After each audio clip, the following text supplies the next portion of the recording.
project-based voucher listening session to you all. The purpose of our time together today is just really for the Metro HRA to share some information and considerations regarding the offer and award of project-based vouchers. I'm going to share my screen, but I think before I do that, I'm going to introduce the Metro HRA team members that are online with us today, all of whom play some sort of a role in the project-based voucher program. Excuse me, I'm just getting over a cold, so my voice is just still a little bit scratchy. So if I take water breaks. But first and most important is Connie Eppinger. Connie, if you want to wave. Connie's our right hand, one of our right hand people in the HRA that helps keep us organized and keeps us all together and helped us organize today's session. She'll also be helping us monitor the chat and questions at the end. So thanks for being here with us, Connie. The other HRA members that are on with us today are Stephanie Paulson. And Stephanie is the Metro HRA Assistant Director, and she provides some oversight for the project-based voucher program. Chong Lau. Chong is one of our HRA managers, and she's just taken on a new role with us with all the complexities with some of the new vouchers that we've received and the growing number of PBVs and the complexity of those. Chong has taken on a new role within our agency related to quality assurance to help us manage not only our PBV program, but other parts of our business. So thanks for being here, Chong. Chong also works with our Veterans Affairs Supportive Housing Program and some with our mainstream voucher program. So she'll be helping answer questions and during our time today. And then Ryan Klupax. Here's Ryan. Ryan's the newest member of the HRA management team, so we're excited that he has joined us. And he works with the HRA staff that work with an ongoing caseload of clients, and he works with eligibility and ongoing caseload management. He also has some involvement with our special programs and special purpose vouchers. So thanks for being here, Ryan. And I'm not sure if Tammy is on yet or not. She was going to try to listen in, but had a conflict. So I don't see that she's here yet, but I do want to recognize her. And I know many of you have worked with her in our project-based voucher program. So I want to give kudos to Tammy Priege, an HRA manager who has done so much with our project-based voucher program over the years in terms of working with some of you all to fill units, fill vacancies, monitor HAP contracts, Davis-Bacon, all of those pieces that go with PBV. So with that, I'm going to start sharing my screen. And again, we're being recorded if you just joined us. So the questions and comments and discussion at the end will be part of the recording. But what I'm hoping to do is go through a series of slides that will talk through the PBV program and some other pieces of this. And then at the end, I want to have a Q&A session, and we'll hold questions till the end just because I'm anticipating that I will answer some of your questions as we go through today. So invited today, we really tried to open this invitation wide and broad to housing authority partners across the region, to service providers, to owners and developers of affordable housing. Council member Lilligren, welcome. Thanks for joining us. We have a handful of council members here with us today. Thank you. And sorry, oh, it's all good.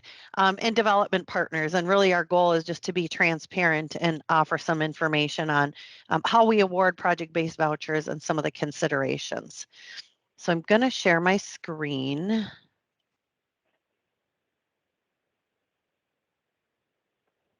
And can people see that? Okay. Yes. Yes. And okay, good. And then Connie will help me monitor chat, or if there's movement or there's some sound disruptions. We'll get to that. But I'll move to the first slide. And so today, welcome to you all again. Our goal today is to provide an overview of both the Housing Choice Voucher at a very high level and the project-based voucher programs here at Metro HRA. We want to talk about the project-based voucher offer and award policy. This is our formal policy that has been adopted by our council members as part of our administrative plan process cycle that happens each year as we administer our programs. I'm going to talk a little bit about what things we're considering when we're thinking about the offer and award of project-based vouchers on an annual sort of yearly cycle. I want to talk about the Veterans Affairs Supportive Housing Program that we administer as part of this. And then I'll talk a little bit about the mainstream voucher program. And then at the end, again, we'll have a question and answer session. So you're welcome to write your questions down and just ask them verbally at the end. You're welcome to post them in the chat and we'll get back to them at the end, whichever works for you. You can use the raise hand function if that works. And then again, it will be posted. And if you have questions after the fact, our contact information will be provided at the end of this as well.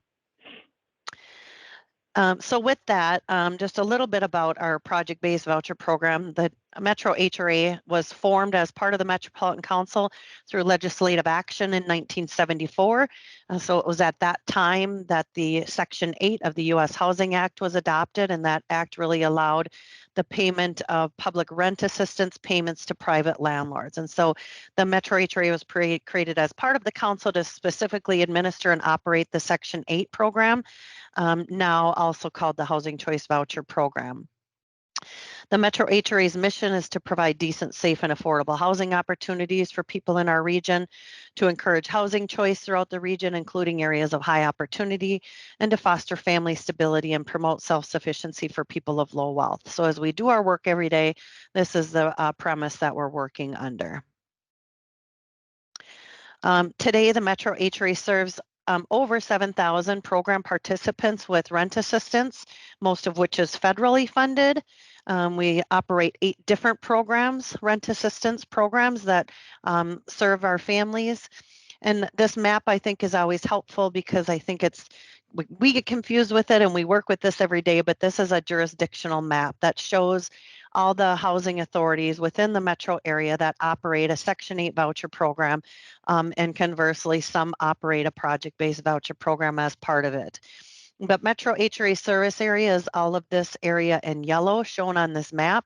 It includes all of Anoka County, all of Carver County, and then suburban Hennepin and Ramsey. So we're operating the Housing Choice Voucher Program in nearly 100 communities, 96 communities throughout the region. We distribute about $60 million each year in rent assistance payments to 1,800 active landlords. Want to just give a plug for the landlords that are out there. This program does not work without the participation of voluntary landlords, and so we appreciate your partnership.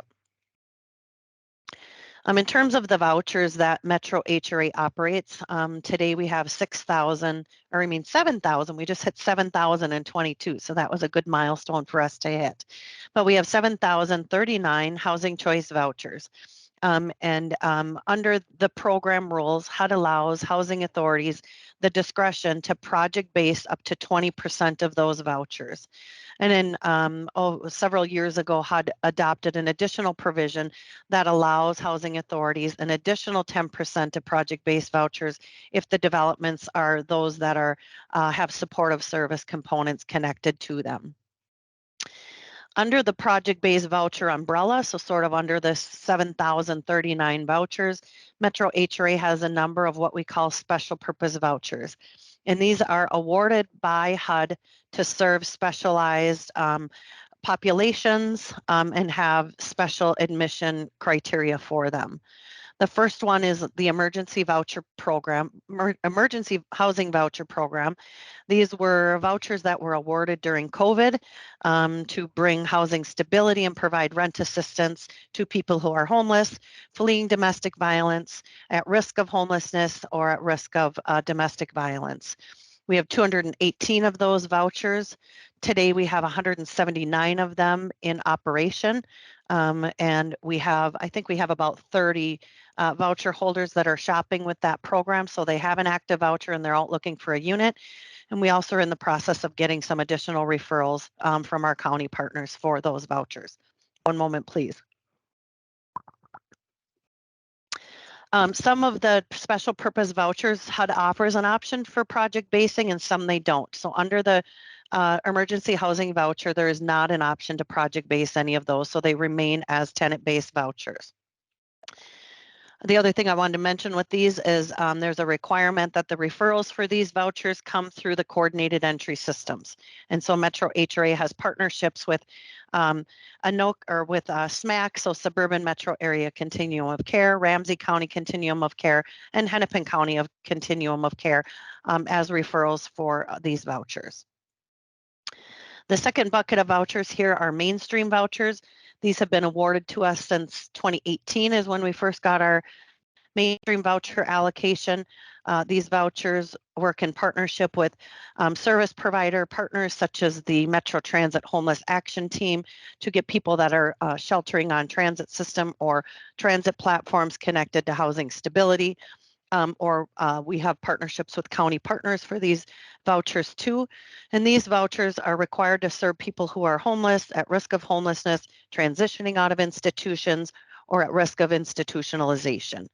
These vouchers also are required to be serve non-elderly people who are living with disabilities. So people that are between the ages of 18 and 62 and living with a disability. We have 253 of those.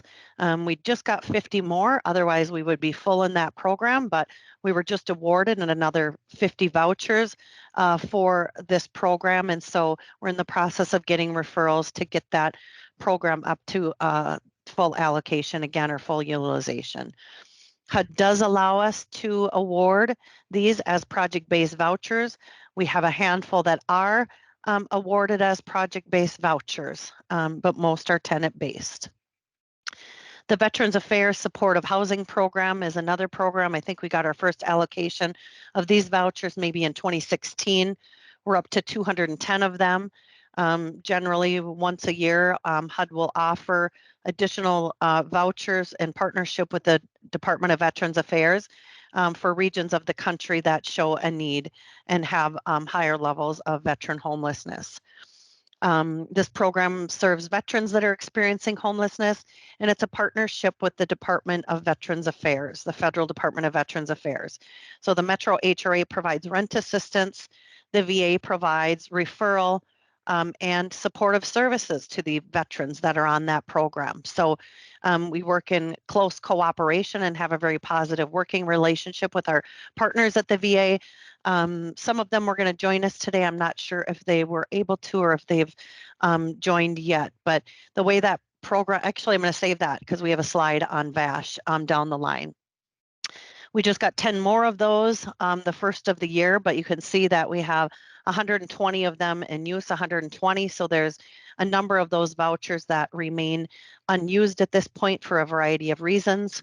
And we do offer a project-based voucher component of this program. We do have 20 VASH vouchers that are attached to a development already as project-based voucher, and that's a partnership with Common Bond at a Fort Snelling site, and it's been a successful partnership where they have on-site services for the veterans that live at that property. The Family Unification Program is a program that Metro HRA has had for many, many years in partnership with Anoka County. This is a special purpose voucher that serves families that are with children that are working with child protection system.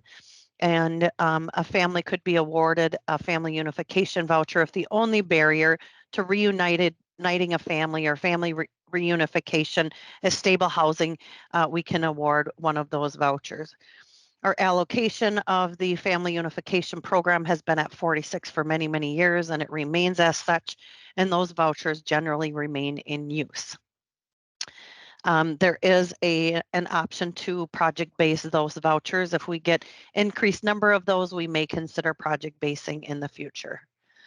And then we have another pot of special purpose vouchers called non-elderly disabled vouchers. We have 200 of these. They were awarded way back in the late 90s, so that number hasn't changed, and HUD hasn't been really offering many more of those. The mainstream vouchers have really sort of replaced the non-elderly disabled vouchers because they also serve people who are living with disabilities between the ages of 18 and 61. There is not a homeless component to those vouchers like the mainstream, but they work similarly in other aspects. And that program is in full utilization, and there is no option for project basing under that program. In terms of our summary of vouchers, again, we have 7,039 vouchers. And our current HUD allows, again, up to 20% as PBV. They do offer an additional 10% for projects that have supportive service components or connections with them. The council has not adopted that provision as of yet. We're still at the 20% mark, which I'll talk about in a future slide. But today we have 970 of our vouchers. So the green slice of the pie on the right are attached to projects. So we've awarded 970 project-based vouchers. We have 6,069 of our vouchers are tenant-based, so they're attached to the tenant and move from place to place where tenants pick their own location, renting from a private landlord. The red piece of pie here is the number of vouchers that we could still project-base and remain within that 20% approval rate. So we could still project-base up to 437 more vouchers. As we add vouchers to that slice of the pie, the darker blue slice of the pie would decrease. So we don't get additional resources from HUD. It's just moving vouchers from one section of the program to the other. So with the 970 project-based vouchers, that's about 14% of our voucher allocation that are tied to specific projects within the region. And we have these vouchers within 55 different developments and in 33 different communities. I see lots of our project-based partners on this call today, so thank you for your partnership and your continued interest in this program. This is a map that just shows the distribution of our current project-based voucher awards. So as you can see, these vouchers are placed all over the region in different areas with different sizes. The smaller dots represent developments that have a small number of project-based vouchers attached. And then you can see the larger dots are larger project-based voucher awards. For example, you'll see that we have 50 units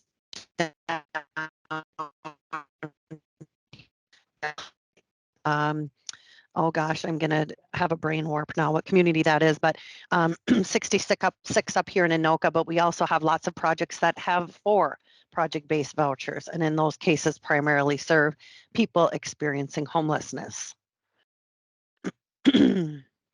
You can also notice that the spread of these vouchers, the white areas of this map are Metro HRA's general service area for the Section 8 voucher program. The gray areas are areas of the region that are operated by another housing authority. So you can see that over the years we have awarded vouchers in other service areas. Some of these are the 150 council-owned housing units that were awarded as part of the Home and Consent Decree class action lawsuit back in the 1990s. Some are partnerships with other housing authorities, but primarily they are located and dispersed throughout Metro HRA service area. Here's just sort of a chart that shows over the years the offer and award history, so you can sort of see by year how many vouchers we've awarded. So the first award we had was way back in the year 2000, and then you can see from then on there are some years we offer and some years we don't. And I'll get into a slide a little bit later that will show sort of the considerations that we make when we're trying to figure out what and if to offer for project-based vouchers.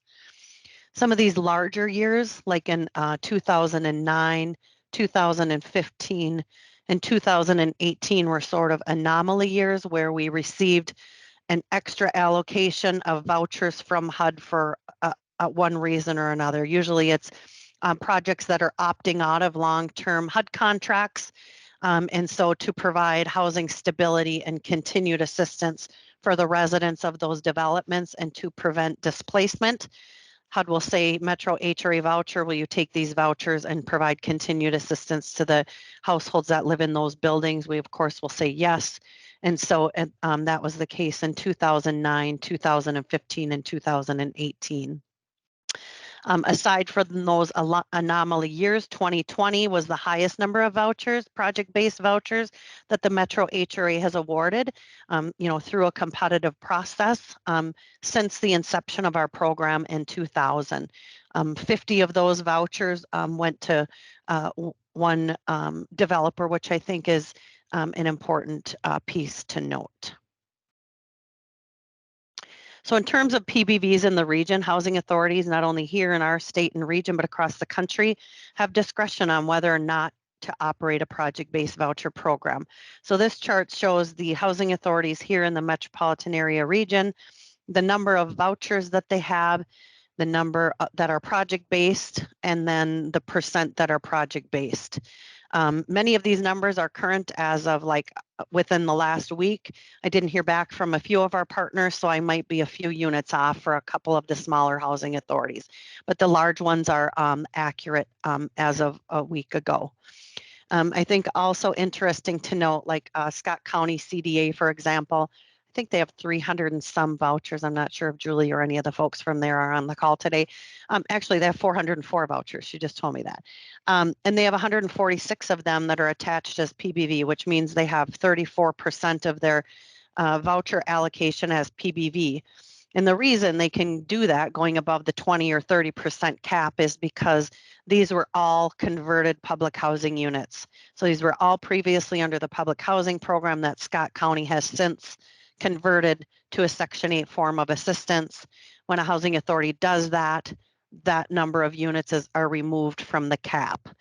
So there are lots of, intricacies for all of these agencies that play into this. I think another important note is that Minneapolis PHA is what's called a moving to work agency. So they have a special federal designation where they can sort of do things that are different than what the standard rules are for all housing authorities. But these percentages sort of give you an idea of where housing authorities are on this project-based voucher award spectrum. Again, Metro HRA is at 14%. Someone's asking, I'm just going to answer this now. Was it the RAD conversion? I'm not sure if they actually, I think they did a portion of their units that were converted through RAD, which is called the Resident Rental Assistance Demonstration Program. It's a new, new within the last maybe 5 years, HUD put a new process into place to allow housing authorities to convert their units from public housing to some other form of assistance. Section 8, tenant-based rental assistance, Section 8 project-based. So all of theirs were converted through some sort of conversion process. In terms of when Metro HRA, and I know this is also true for St. Paul PHA and others, but the things that we're looking at when we're considering whether or not to offer project-based vouchers is that, number one, HUD does not provide new vouchers for project basing. And I know I said this in an earlier slide, but it's important for us to all understand that we're taking from one pot of vouchers to put them in another. We're not getting additional vouchers. So if we project-base more, we're taking away from tenant-based vouchers, and there are pluses and minuses to both of those. Project-based vouchers come from a limited supply of turnover vouchers that serve many purposes, both at the Metro HRA and other agencies. And so we have Metro HRA, you can see the chart at the right in terms of turnover vouchers. So this is the number of vouchers that we have to work with for the whole entire year for our program. And you can see how these turnover voucher numbers have dropped over the years. Back in 2018, we had like 65 vouchers a month. And in 2021 was our lowest year. That was a COVID year. I think families just weren't moving at that time. We had a little bit of an uptick again in 2022, where we had 44 vouchers turnover each month. And that makes an annual, voucher availability of about 500 vouchers. When you're looking at that, they serve all of these purposes here on the list on the left. So we're trying to serve waiting list applicants with those vouchers. We're initially filling PBV units, so we just broke ground or about to break ground on a 50-unit development, Vista 44. When that building opens in about a year, we will need to take 50 of these voucher turnovers to fill that building. We just brought another PBV development online. I think it was 10 units. My numbers could be a little off. If Tammy was here, she could correct me, but we just had to take a chunk of vouchers to fill that. project-based voucher unit movers. So the federal rules require that once after a family lives in a PBV unit for 12 months, housing authorities are required to offer them a tenant-based voucher to move to a location of their choice. And that's where the housing choice component of the voucher program comes in. When HUD put the PBV provisions in, they wanted families to still have choice in terms of where they live. So if a resident lives in a PBV unit for 12 months, they can call one of their Metro HRA caseworker and say, hey, I want to move, can I get a voucher? If we have vouchers available, we're required to serve PBV movers before we serve our waiting list. And so it's very few times in my 20 years of doing this work have we not had vouchers available. We've been in shortfall a couple times where we didn't have vouchers available, but generally we have vouchers available for this purpose. And so what we're looking at is sort of balancing the waiting list admissions and the PBV movers, because if all of our turnover vouchers go to PBV movers, our waiting list is going to sit for 10 years, and we don't want that to happen because we want all populations in the region to have an opportunity to receive rent assistance. And so these PBV movers, some housing authorities or some think about it as like skipping the waiting list. They can move into a PBV unit, even not coming from our waiting list, a year later take a voucher and move, and then we have to fill that PBV unit again. So those vouchers sort of have a tail to them because we're filling the unit and then we're taking another voucher to give them to move. And I say this because we recognize the important role that project-based vouchers play in our region in terms of affordable housing development, in terms of getting permanent units in good locations within our region, in terms of providing opportunity for supportive services for some of our region's most vulnerable people. We also recognize the importance of serving our waiting list, people that also may be homeless, that also may need supportive services, or that may just need help with rent assistance. And so it's important for us to balance those two populations. We also have to do some absorbing vouchers from other housing authorities. So I'm going to go back to this map. And once a person has a voucher, I'm talking tenant-based voucher, say they move into Edina, in Metro HRA service area. They decide they don't want to live in Edina anymore and they want to move to Dakota County. They can move wherever they want after they have a voucher for a year. They can move anywhere in the country they want. So a Edina family moves to Dakota County. They lease up in a unit there. When they get there, Dakota County has a choice to either absorb that voucher into their own program using one of their turnover vouchers, or they can bill us. And none of us as housing authorities, I hope I'm not misspeaking for those of you that are on this call, but none of us want to absorb because that takes one of our turnover vouchers that we want to serve to our own waiting list, right? But there's so much billing. I think at any given time, we did some analysis on this, I think 2 years ago, and there are 1,800 households that are moving around our region through the portability process. So there's 1,800 billings going back and forth between Metro and Dakota and Washington and Minneapolis and St. Paul. So it's extremely administratively burdensome. So to relieve some of that administrative burden, we all have to absorb those vouchers into our own program to get rid of that administrative burden. And so that's what the absorbing is about. So we don't want to do it, but we have to. And then waiting list preferences. So the Metro HRA has a few small waiting list preferences. For example, we have a partnership with the Ramsey County Suburban Schools and Solid Ground for Homework Starts with Home program. So this provides assistance to families in suburban Ramsey County schools that may be at risk of homelessness. They receive grant and rental assistance funding through the Homework Starts with Home program. That's a limited time program. Once that program's over, a family would lose their rent assistance.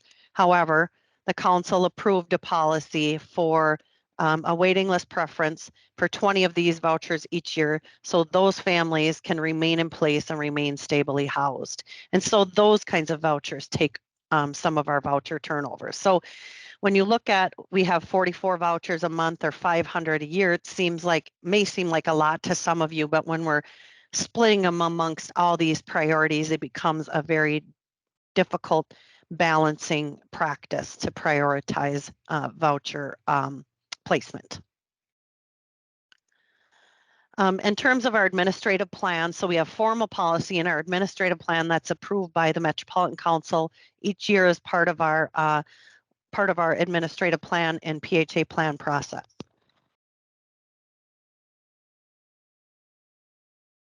I have a slide at the end that will show sort of the cycle of that, but our current policy approval is that the Metro HRA will operate a program using up to 20% of vouchers.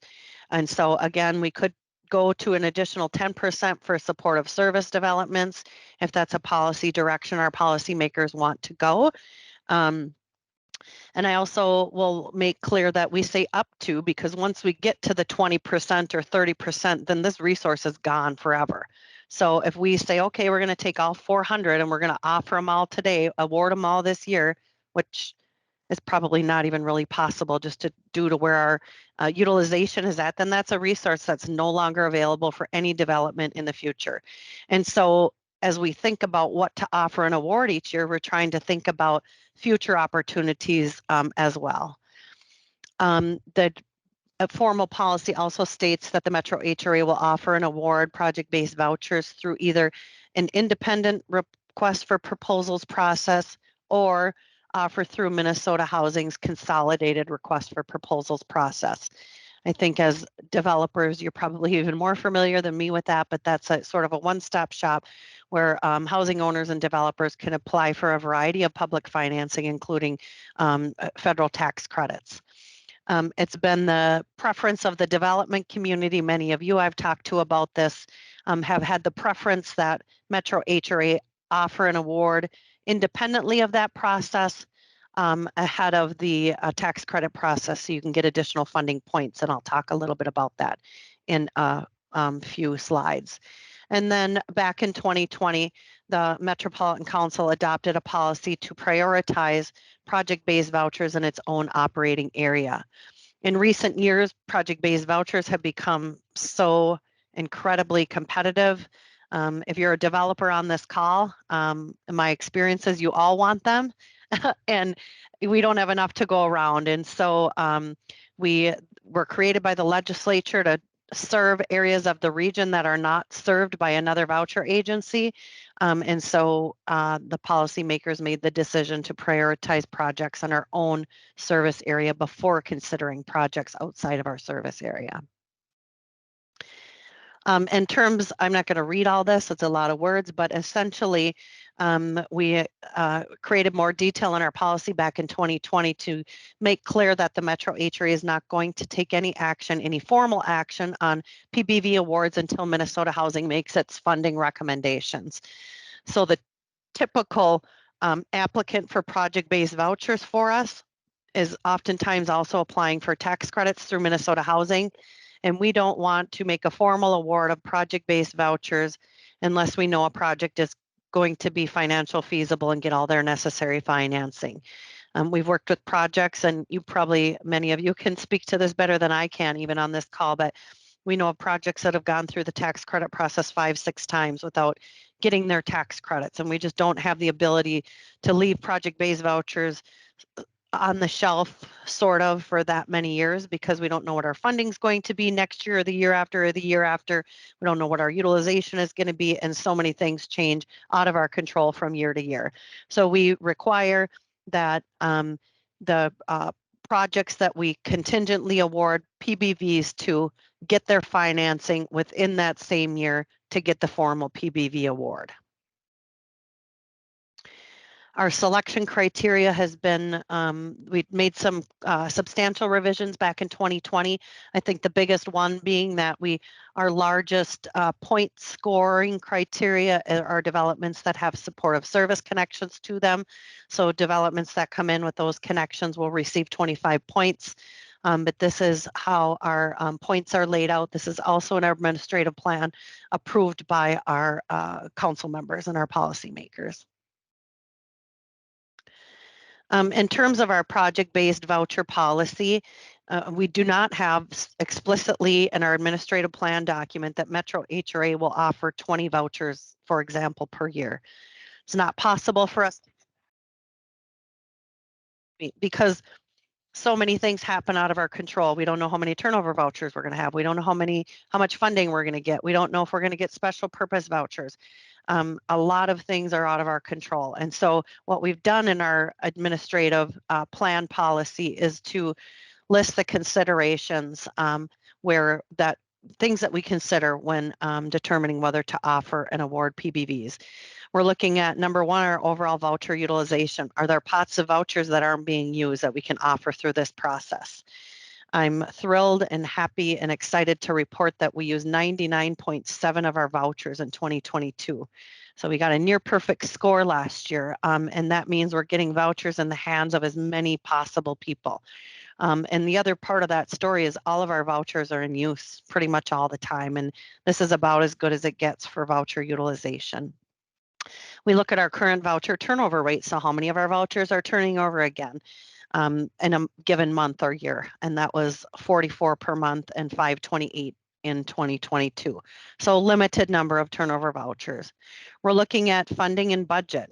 So this was one of the years where HUD Congress did settle on a budget prior to sooner than they have in many other years. For example, in 2022, the Metro HRA, we didn't find out how much money we were going to get until May. So it makes planning for the year very difficult when you don't know how much money you are going to get. Although we didn't get our formal funding award from HUD yet, we know that Congress passed the bill and we have some good estimates. And so we think we're going to get full funding in 2023, which we're really, really excited about.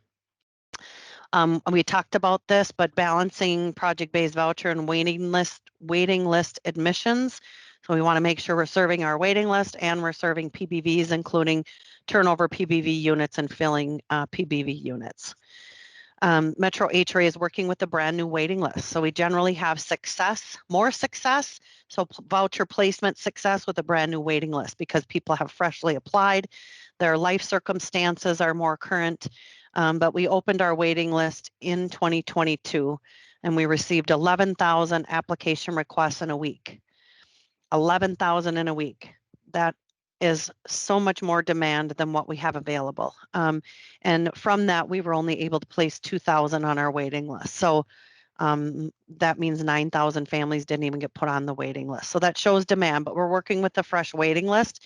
And our experience has been that when we serve that waiting list, the sooner we serve that waiting list, the more success they will have, that we will be able to reach them, that we will be able to find them to issue a voucher, that their circumstances have somewhat remain the same, that they might be eligible for a voucher. And then we're looking at our other work plan initiatives. PBVs require a significant amount of staffing capacity. And I know my colleagues at St. Paul and Minneapolis, if they're on the call, will agree with that statement. In fact, all over the state, I was on the National Association of Housing and Redevelopment Board, and we had a board meeting today. And those of us that offer PBVs struggle with these same things. But we need to issue an RFP. We need to review applications. We do an informal award, then we do a formal award. We have to do coordinate with the developers for environmental reviews. There's a requirement for Davis-Bacon wage requirements. So if it's new construction and it's over 9 units, we have to monitor wages over the entire period of the construction for all workers. So if we have 9 units in a building and the construction period is for a year, we're reviewing payroll for every worker on that job site over the year period. So it's a significant lift. Subsidiary layering reviews are needed to be done. We have to work with the developer and owner for building lease up, so that takes staffing capacity, but also vouchers. And then we're working to fill turnover units when there's a turnover in a project-based voucher building. And I say all these things, if you didn't hear me at the beginning, that I'm saying these things because I want everybody to understand the reality of what PBVs are for a housing authority to administer, while at the same time we recognize the tremendous resource that is in a community that can help affordable housing get off the ground. So I don't want to minimize that. We recognize that fully. In terms of some of our big work plan items in 2023, we have some big initiatives in the works that also take staffing capacity. So some of these I look at Some of these I look at as sort of opportunity move initiatives, some as place-based strategies, and we try to balance those. We want to have housing options that serve families regardless of where they want to live and have options throughout the entire region. On our work plan this year, as is every year, we have the project-based voucher offer and award consideration. So we go through this process to figure out what can we offer, what can we do to help and be a good partner. Connie, you have a question. Oh, you're on mute. I just realized that as I was going to say something. The payroll review is to ensure pay equality. Is that? Yeah, so thanks for that question, Shannon. It's probably good I answer this as we go. Yes, so Davis-Bacon, the federal Department of Labor puts out wage standards and wage rates, and so for different there's hundreds of classifications. So for a painter on a job site, we have to review the payroll of that specific painter and make sure the construction company or the general contractor is paying at least the wage that's listed in the wage determination. So the general contractor has to tell us which wage description or which job classification, how much they're paying them, and then we have to make sure they're getting paid enough. And if they're not, then we have to require that general contractor or construction company to pay restitution to that employee. We have to make sure that the restitution is paid. So it's a significant lift, but it's a good process because we're making sure that the workers are being paid a living wage. Thank you. So back to the work plan, we're looking at a homeownership program. We're exploring that. We started our work on that last year. There's an option in the Section 8 Housing Choice Voucher Regulations that allows us to initiate and develop a homeownership program. So instead of paying rent assistance with the voucher, we would pay part of the mortgage. And so Stephanie Paulson, our assistant director, has been working with partners around the region, including Minneapolis Public Housing Authority, the Homeownership Center, Neighborhood Works. I think she attended a training just yesterday with HUD officials to continue to explore that. And there are huge disparities in homeownership in our country. Minnesota has some of the largest disparities in the entire country. So we recognize that if there's a role we can play in reducing disparities in homeownership, that we want to do that. We also recognize we don't get any additional vouchers from HUD or any additional money to initiate a homeownership program, but we're in the process of exploring it. We're exploring an expansion of the Homework Starts with Home program. I mentioned the Ramsey County partnership collaborative that we have, that we're part of, where we dedicate some of our voucher resources to that. We're looking in partnership with Anoka County and Hennepin County, and frankly, I just had a conversation this morning with Carver County to see if there are opportunities in those counties to expand these partnerships. And again, we're looking at this as a place-based strategy to help students and their families stabilize in place. The kids can remain in the same school, getting support services in their community so that they aren't disrupted and have to move to another part of the region. We're in the process of implementing our community choice demonstration program. Some of you know about this, certainly our council members do, but the Metro HRA was awarded in partnership with Minneapolis Public Housing Authority a $5.2 million grant to implement a community choice demonstration program. So this is a program that works with voucher holders in moving to areas of the region that they may have historically been excluded from. It's a formal research study. It's a formal, has a robust research component. So it's a 6-year demonstration where voucher holders, both Minneapolis voucher holders and Metro HRA voucher holders, can opt into this program. And then they are randomly assigned to either a control group where they receive voucher services as usual with no supports. A control group number 1 where they receive full comprehensive support services, so financial assistance, landlord recruitment, housing search assistance, post-move support services. So what barriers are the family facing and what can the housing authority do to help this family achieve success, whatever success looks like for that family. So we're excited to be part of this demonstration. And then the third group is a group of voucher holders that will receive partial support. So they will receive some of the supports, but not all. And the goal of the demonstration is to determine which supports are most successful in helping families achieve housing stability and success and increase their wealth, etc. So we're one of 9 sites across the country awarded this demonstration. If we can show HUD supports work and help demonstrate which supports work the best, our hope is that HUD will start funding supports for all voucher holders. Now, we don't know if that's going to go that way, but we're excited to be part of it. It's a time-consuming process. We did get some funding, but it takes up some staffing capacity. And then also in 2023, we're in the process of hiring a consultant to conduct a residential preferences study. And what that's about is, excuse me, my cold is, the remnants of my cold are kicking in, but conducting a residential preferences study, and that's working with voucher holders both in Metro HRA suburban service area and Minneapolis, in partnership with Minneapolis PHA and St. Paul PHA, to determine why residents choose to live where they live. So residents, are there gaps between where a voucher holder lives and where they want to live? And if there are gaps, why are there gaps? What are the trade-offs families take in determining where they want to live? Is this the only unit that was available or the only landlord that would accept their vouchers so they live there? Are they living there because they're close to their support services? Is proximity to jobs the most important? Proximity to transportation, safe neighborhoods, good schools, all of those things we're digging into. We're going to have some intense focus groups, survey instruments, and really dig into that question to help us understand why voucher holders live where they live.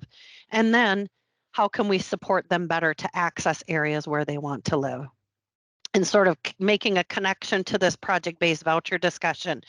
As the map showed, Metro HRA has project-based vouchers all over the region. As far north as St. Francis, we have some in Eden Prairie, Minnetonka, we have them in Anoka County, we have them all over the place. And our experience is the units that are closer to the core fill much faster. We have longer term vacancies the further out in the core that we get. We recognize we want to have options for people to live in all parts of the region, but we know that those units closer to the core fill faster. So digging in with those residents, is that because it's closer to the city where your job is? Is it closer to transportation, your support services? And why is that? And is that a true statement? So it's those kinds of things we want to find out. So we're excited about it. I'm not aware of any study in the country that's been done like this. And so we're excited to do that. So in terms of PBV offer and award, I have a few slides left and then we'll get to some Q&A. But in 2022, the Metro HRA issued a request for proposals in March, and we offered 20 Veterans Affairs supportive housing. So these are the vouchers where we partner with the Department of Veterans Affairs, and I see Bridget, I believe Bridget joined the call, one of our greatest partners at the VA, but we offered 20 Veterans Affairs supportive housing in 2022. The RFP again required developers to receive their full financing in 2022 in order to get the formal PBV award. We received 2 applications for those vouchers for a total of 9 vouchers. So we didn't even get a full request for those vouchers. And in the end, we weren't able to award either one of them. One project was ineligible and the other project didn't get their financing. So we did not award any of them. I think there were some developers, and I just know this based on conversations I've had with developers, but I know there was some hesitation from developers because there are some requirements in the Veterans Affairs Supportive Housing Program regulations that require us, meaning us as the housing authority and you as our landlord partner, to accept high barrier veterans. And so that means waiving a lot of your screening criteria for homeless veterans that have high barriers. However, I will say, as an administrator of this program since 2016, we have great success because we have a great partner in the VA. If they're in Chong, I see Chong has the closest. Chong is the one that works with the VA, but if there's a problem in a rental unit or residence housing is at risk, we have the ability to call the VA, and we do, and get the case manager involved, and we're 9 times out of 10. Is that accurate, Chong? Yes, everything from tenant issues, rental, lease, everything we're able to reach out to with support of the VA. And so it's been a very successful program. I would say the project-based program at the Fort Snelling site has been incredibly successful over I think we awarded that in 2015. So I think it's been in place for, is that right, Chung? I'm sorry, which? The Fort Snelling site, I think it's been around since 2015. I'm not quite sure. Close enough. What year? Yeah, That's correct, Terry. Well, this is okay. Bridget from the VA. That's thanks, correct. Bridget. Yes. But it's been a very successful model. And so I just think when there are folks that can help and intervene, people experiencing homelessness, and many of you know this and work with people experiencing homelessness, but getting an individual or a family housed is one thing. And then maintaining housing stability is sometimes the bigger lift. So if there's a dip in somebody's life that causes them to falter a bit, we have the ability to make the service connections to bring that tenancy back to a successful state, bringing that family additional housing stability. And so, Bridget, I don't know if there's anything you want to add to that. Thank you for joining us. No, nothing that I can add other than, like Terry mentioned, just wanted to highlight the support that VA is able to offer with those case management services. And so that kind of outweighs that background that landlords may be willing to take a risk on, because they have that support to kind of overcome some of those barriers that led to some of those issues in their background. And that's one thing I wanted to say about that. I think one more thing I'll say on that is our state is this close to ending veteran homelessness among homelessness in our state. It would be amazing if we could get there. I think it's Hennepin and Ramsey County that still have a number of folks on the homeless registry, right, Nancy? And if we could get those last veterans housed, it would just be an amazing accomplishment in our state. So really want people to consider the VASH vouchers. Connie, are you going to ask a question in the chat? So what's the time frame for the residential preferences study? We're right in the final process of hiring a consultant. We've done a lot of back and forth hiring this consultant. So we're this close.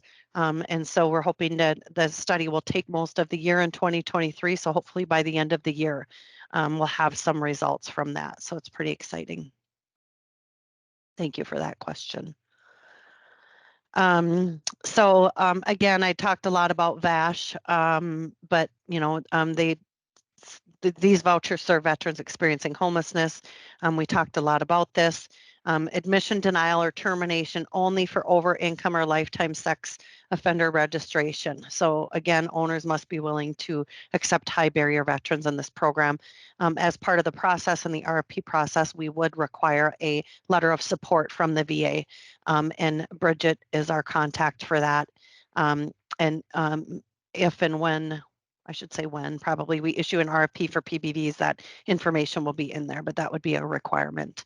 The referrals for those vouchers come directly from the VA too. So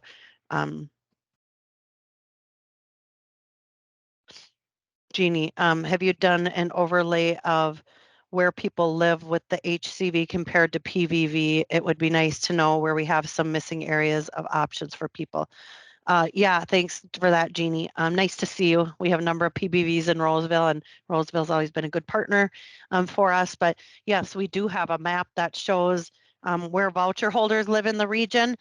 And the cluster is very heavy towards the core of the region. And then as you go out in the region, the dots get more scarce. I think that's for a couple of reasons. There's certainly more rental units in towards the core. Some communities have a lot more rental units than others. And, I can say we do analysis on where vouchers live compared to the number of rental units in communities. So the largest number of voucher holders in any one community in Metro HRA service area is Brooklyn Park. But we also know that Brooklyn Park has a lot of rental units. And so when you look at the percentage of renters that have vouchers, the percentage isn't any greater than other parts of the region that have a lower number of rental units. And I don't remember the exact percentages, but it correlates very, very closely. The other program I wanted to just talk a little bit about is mainstream vouchers, just because we got 50 additional mainstream vouchers, and we've had such a successful partnership with our partners, both at the county level, all the counties, well, Anoka, Hennepin, Ramsey, and Anoka, and then our partnership with the Metro Transit Homeless Action Team has been instrumental to get these vouchers in use. And as you've all seen and heard on the news, there are people experiencing homelessness, and homelessness has become more visible in our region and other parts of the country. But the Homeless Action Team works very closely with people experiencing homelessness that are potentially sheltering on the transit system or transit platforms. And so meeting folks where they're at and connecting with folks on a regular basis to get them connected to housing services has been a very successful partnership. But again, we recently got 50 additional mainstream vouchers, and we're getting referrals for those vouchers right now, but it's a program where we have 50 some vouchers available and may think about offering some of those as project-based vouchers. Again, these vouchers serve people between the ages of 18 and 61. Who are experiencing homelessness, at risk of homelessness, transitioning out of institutions, at risk of institutionalization, and also people that are fleeing domestic violence. Admissions are made through the Homeless Action Team or coordinated entry, or through the county partners for this program. And under this program, if we were to offer some PBVs for mainstream program, we would require a letter of support from the coordinated entry system, just so there's some alignment with the kind of project somebody is looking to develop, and the prioritization in the coordinated entry system for referral for those systems. We've also been pretty successful with these vouchers in developing partnerships with county partnerships and private service providers to make sure that the folks that receive these vouchers have successful placement of their voucher, but can also maintain housing stability by getting them connected to service providers that can, again, help and intervene when there's a blip in tenancy and they need some support. And so we've been very successful with that program. And when we're talking about our work plan for Metro HRA for 2023, one of the things I didn't mention is that we're one of our initiatives is to deepen partnerships with counties and private service providers to make sure that we have service provider connections to help folks maintain housing stability. So that's been a great program to work with. So here's now my asks for you. I want to answer questions you have. We have not completely determined the number and type of project-based vouchers that we will offer in 2023. We're in the process of considering all of those things I talked about today. I think I heard loud and clear last year what developer preference is, but what is the preference for PBV offer and award process? Last year we heard that the development community would rather have us offer preliminary or contingent awards prior to Minnesota Housing's RFP process, so you can go into that process getting points for other potential funding. And so I'm curious about that.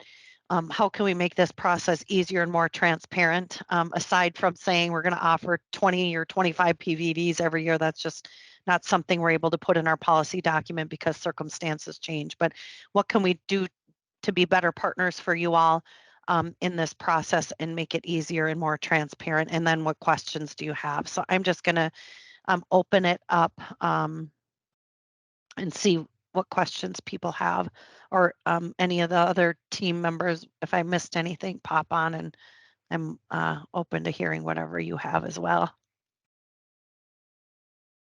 That someone wanted the slides emailed.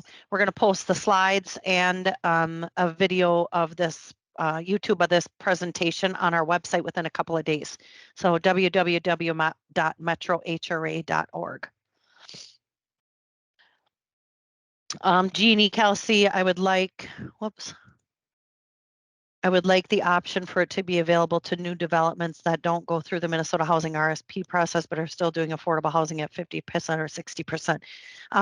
So Jeannie, excuse me, that is fully available. So when we issued our RFP last year, and we would do the same thing, is PBVs can be available for new construction, rehab, or existing housing, and we would offer it as such.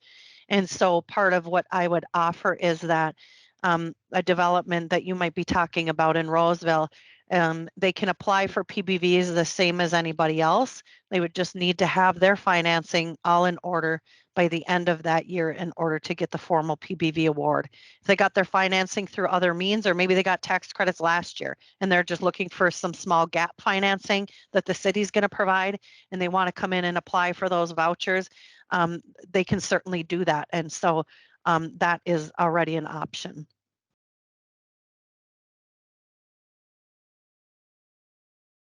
Connie, do you want to read these just because my voice is going hoarse? Thank you. Oh, you're on mute. I knew that. You got to Sheila, you. right? Let's see, Sheila. Michelle, I think, is above. Oops. Can you have an open hour every couple of weeks for questions? Oh, for sure. That's a great idea. Yeah, absolutely. That's a great idea. I missed the timeline thing. I think I should go to the timeline slide here once. So this is what our timeline looked like last year. And, we'd do a similar timeline, assuming the developer community wants us to offer prior to the Minnesota Housing RFP. But last year we communicated with the development community that PBV offer and award information, and then applications were due in a month to us. So then we had some time to review applications, make letters of intent or conditional awards to folks prior to Minnesota Housing's RFP due date. So I think that's a great idea that we can have some open office hours every couple weeks and have some open forums for questions. Absolutely. If a developer currently has a project-based voucher contract, if the developer applies and is awarded additional PBV units, can the awarded new units be added to the current contract versus a new contract? Yeah. Hi, Sheila. Nice to see you. Yes, we can do that. In fact, HUD changed the rules on that over the last couple of years, that we have the ability to award additional units without competition to existing PBV contracts. So you wouldn't even really have to go through competition, but we haven't implemented that because we have, 55 developments, for example, and we want to make sure that we're fair in how we're doing that. So we haven't done any of that yet. And so I guess my preference for you, Sheila, would be that you should apply through the regular process. And then if your application score is high enough, then we would just add them to the existing PBV contract, because we want to, if that's an available option, we need to be transparent and make that available for all developers. And we don't have unlimited vouchers, so we can't really do that at this point. And so I would say you should just apply through our regular process. Good question. And Michelle, could you provide a running list of Q&As on the, FAQs on your webpage? Really, another good suggestion. Absolutely. I think that's a great suggestion. Kevin, offering an RFP in advance to the super RFP is very helpful to the development community. It helps drive the Met Council's interest in distributed, deeply affordable housing. Thank you for that. Allison, I have comments, but would like to speak versus chat, so let me know when we can talk. Okay? Yep. Talk away. Hi, Allison. Well, just from our standpoint, I agree about, I would prefer the RFPs in advance of Minnesota Housing's RFP, because we want to, everybody's always scrambling to get as many points as they can. Unfortunately, we were one of the VASH projects that didn't get financed last year, and that's only because Minnesota Housing didn't have housing infrastructure bonds, so they didn't fund any senior projects. But I want to speak just super quick. So we have 12 HAP contracts with Metro HRA, 153 PBVs total. So we have some mainstream, some homeless, regular PBVs. We have 81 units of RADs. That's our former public housing. So if you take those out, we have 72. But you guys have let us get pretty creative on some of our PBVs. We have 3 homeless veterans. We have some PBVs in partnership with our school districts, where we take the referrals directly from the school districts for homeless families. So as a partner organization, I just I just want to add like what an amazing partner Metro HRA has been over. I don't even know when we got our first PBV award. I think in 2000 when we opened this brickyard in Chaska. Mm-hmm.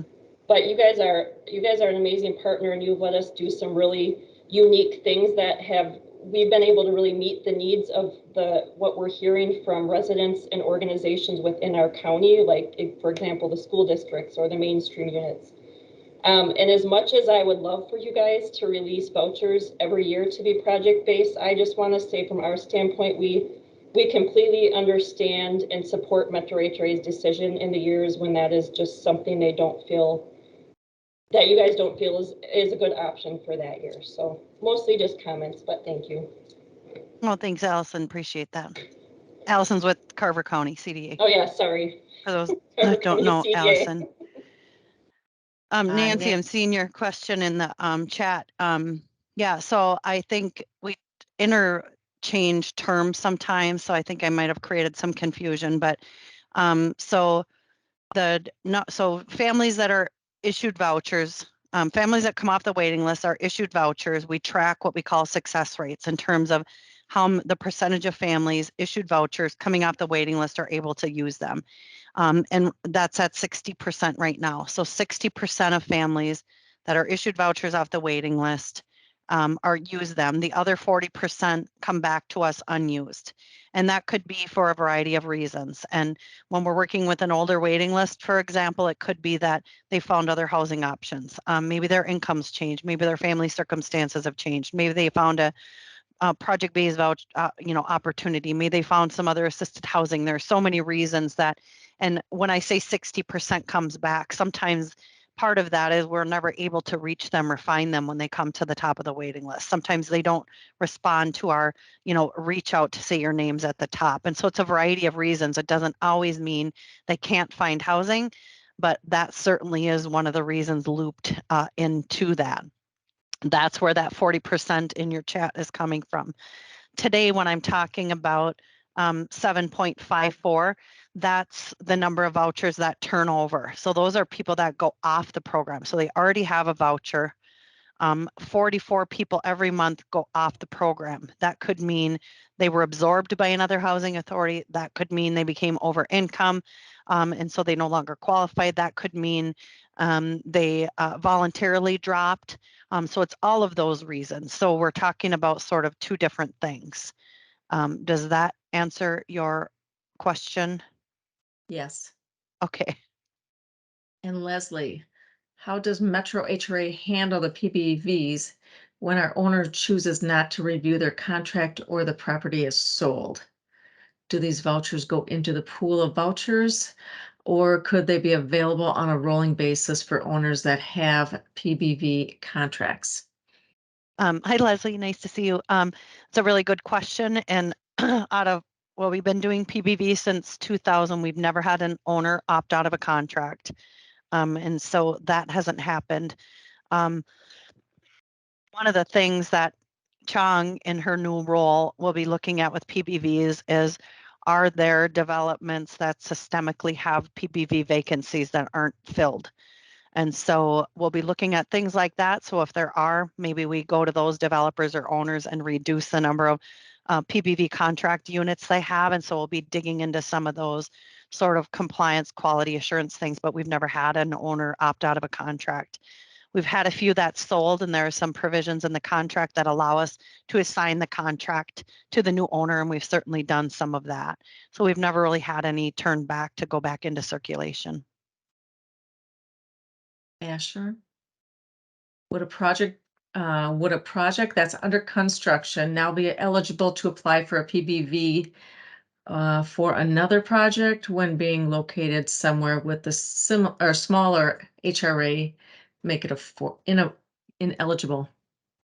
So we have been into this space a couple of times because HUD requires that we, when we award the project-based vouchers, construction cannot be, or the ground cannot be broken. So construction cannot be started. To award as existing housing, the units must all substantially comply with housing inspection standards. And so a project that has already broken ground but doesn't essentially comply with inspection standards is not going to qualify for PBV because they're in that middle ground and would not be an eligible project. And that's sort of the where we landed last year with that project that I said didn't qualify, was in that space. And so we reached out to HUD and got some additional guidance from HUD on that to see if there was trying to be creative and think about if there's a way around it. And their answer was no. And so what you would have to do is wait until the construction is complete and then apply for PBVs as existing housing during a next round. And then in terms of, so Ash, you can let me is this the Asher? If it is, hi Asher, nice to see you. If it's another project that's located with a smaller HRA that isn't offering PBVs, when we get PBV applications, if there are not enough applications for our service area, then we would award in a smaller HRA that essentially isn't project basing. Does that answer your question, or does that make sense? Oh, hi, Asher. Yep. Hey there. Yep. I think so. That's all good. Thank you. Asher used to work with us as an intern. So nice to see you. You all as well. I see Stephanie on there too. Hey. Yes. Hey, Connie. Hey, everyone. Hello there. Oh, Tammy, there's Tammy. We gave you kudos before you joined. This is Tammy Prigge, for those of you who haven't seen Tammy in person and have worked with her on PBVs.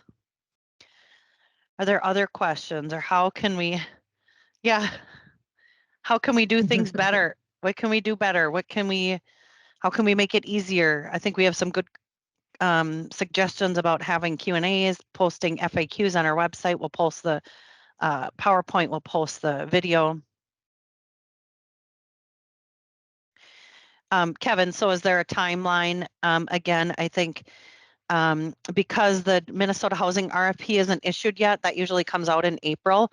I don't know, last year they had a different timeline. Usually the Minnesota Housing's RFP application deadline is June. Last year it was July. I'm not sure when it will be this year, so we'll look into that because we want to time our process so that we're doing things prior to when their applications are due and giving you all enough leadway to, fill out your applications for their process. So I think that's our first task, would be to figure out when they are going to issue, unless somebody on this call already knows. But we are yeah, go ahead.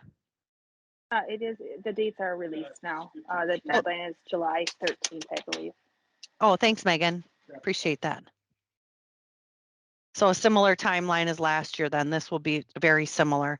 We're going to our council on the end of this month. Why am I having a brain warp? We're going to our CDC on within 2 weeks. Steph, I think March 6th. March 6th. Okay, thanks. And then shortly after that, we would hopefully issue an RFP. Are there things we can do to be better partners?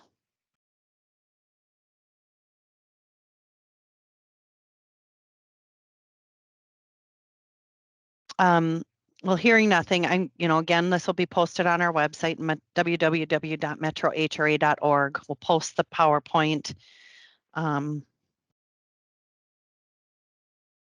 Did you see Nancy's? Yeah, so Nancy, my understanding is that HUD allows the additional 10% PBVs for either supportive housing or deeply affordable housing in low poverty areas. So we need to dig into that, and as we start our PHA plan process cycle this year, so we'll be starting that in March through June is when we sort of draft any potential changes to our PBV policy, and so it's something we can, and we typically have conversations with our policymakers on that. It's something that we can put on our list to dig into a little bit further. Thank you. Thank you. Yeah. Kevin has a question. Will the same scoring system be applied, and is that set?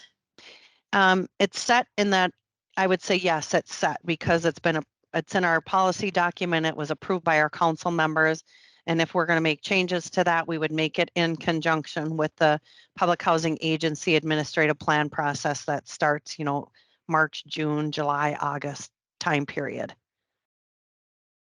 Judy Johnson just says thanks for all of this. All the hard Terry? work. Thanks, Judy. Yes. Terry, as a Stephanie. correction, the March 6th meeting was canceled, and so it is going on, the project-based voucher information item is going on February 21st. Okay, February 21st. I thought it was coming up. Thanks. Kevin, per your question in the chat, is there something in our selection criteria that you would like to see changed or something that sticks out to you as problematic? No, I'll save myself an extra chat round here. Yeah, you know, I think, you know, we've been supportive of the scoring system that you all have used. So yeah, we don't have any issues with it. Okay, good. Thanks. And if anybody wants to talk more about VASH or mainstream, this will be on our, we'll post this on our website too. You can reach out to me, you can reach out to Chong, and we'll find the answers for you. We'll communicate to this group. I think we can do a participant list download when this meeting ends. And so we'll figure out a way to let you know when we're going to have some information sessions. Councilmember Lilligren, I see you on camera. Did you want to say something? Nope, just say thanks to everyone for attending. Okay. This is a great conversation. Thanks, Terry, and your team. Incredible work. Thanks. Thanks for attending. Okay, well, if that's it, we have, give you all, what is it? I can't even do the math. 13 minutes. 13 minutes back in your day. All right. Have a great day, everybody. Enjoy the sunshine.